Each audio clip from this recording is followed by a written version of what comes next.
Richard, thanks for being with us today. Well, it's great to be here, Dave.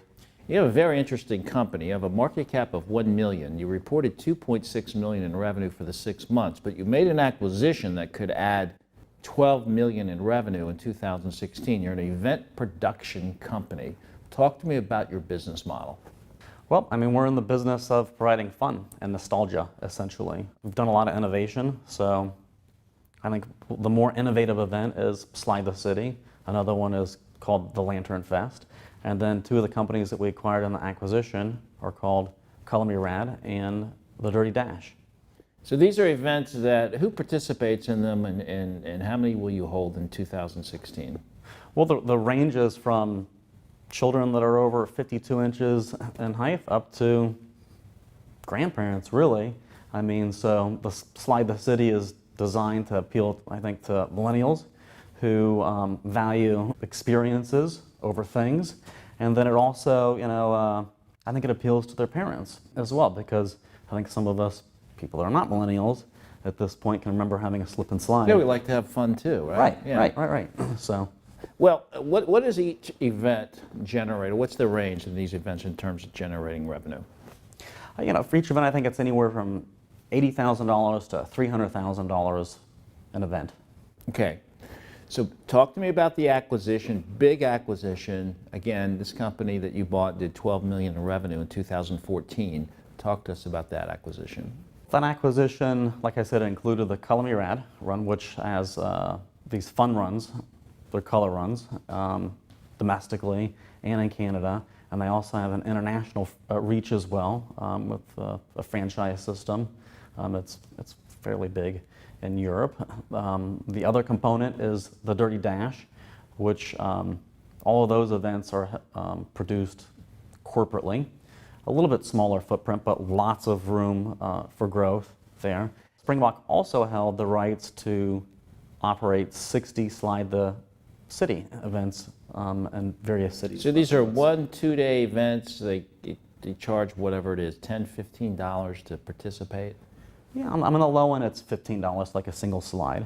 Okay. On the high end, it approaches close to around the $60 range, and you get your inner tube and swag and a good time. Again, you're $1 million market cap, $2.6 million in revenue, $2.3 million, I think, for the 6 months. Again, third quarter, what are you expecting in revenue and earnings? We're looking for it to, third quarter to approach probably close to the $5 million range. Not everything is in, at this point, but one of the things that you look at in that second quarter is if you look on the balance sheet, you're going to see a liability of about, I think it's $1.6, $1.8 million. And that line item category is deferred revenue. So under GAAP, you're not allowed to recognize revenue until you actually earn it. So earning it in this instance means holding the event. So most of the events for Slide the City and Color Me Rad actually occurred in the... So people are buying these tickets online even before the event occurs. Exactly. I love that. It's a great business model. You also had a $5 million strategic investment in your company, which helped pay for that acquisition. Congratulations. Talk to us about that investment and how you'll deploy that capital.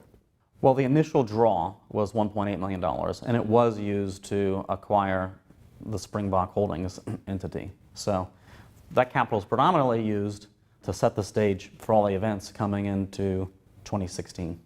So it's not a investment that converts the stock? No. Okay, good.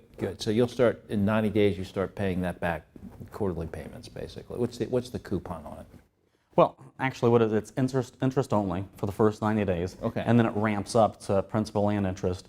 Okay. There's a short fuse on it. It's only 15 months. Okay. And the cost of the money it's around 18%. It's expensive money. It is expensive money. Can you maintain profitability even paying back this loan? Yes. You can? Yes. Well, you got one heck of a business model then. What's the essential value proposition for investors today? And I'll say it, it's a $1 million market cap. You're going to come in the third quarter at $5 million in revenue. That'll put you somewhere around $7.5 million for the year. You're projecting $18 million in 2016. Almost sounds too good to be true. What's the essential value proposition? Why should investors own your stock today, Richard, rather than waiting until you reach your 15, 18 million in revenue number? Well, I think if you look at our financials, you can see that the growth curve is very steep. So you mentioned, that for June 30th, we showed 2.3 million in revenues. The bulk of our events actually happened in third quarter. I think we're going to add, somewhere around $5 million to that. So for the 9 months, you're going to probably see $7 million worth of revenues. We're forecasting over $18 million worth of revenues in 2016. And based upon the forecast, it looks like we're going to show a pretty substantial profit. We're looking at probably $3 million in profit at this point.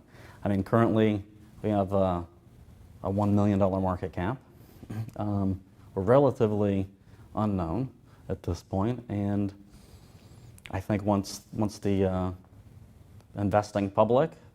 Well, not to take words out of your mouth, but I agree. You are totally unknown at this point. You're trading at $1 million market cap. If people knew this story, you would be trading at a $5 to $10 million market cap, and that's what we intend to do at RedChip, is let the world know about your company. I can't wait to get you on the road with us. Richard, thank you so much for being with us today. Thank you, Dave.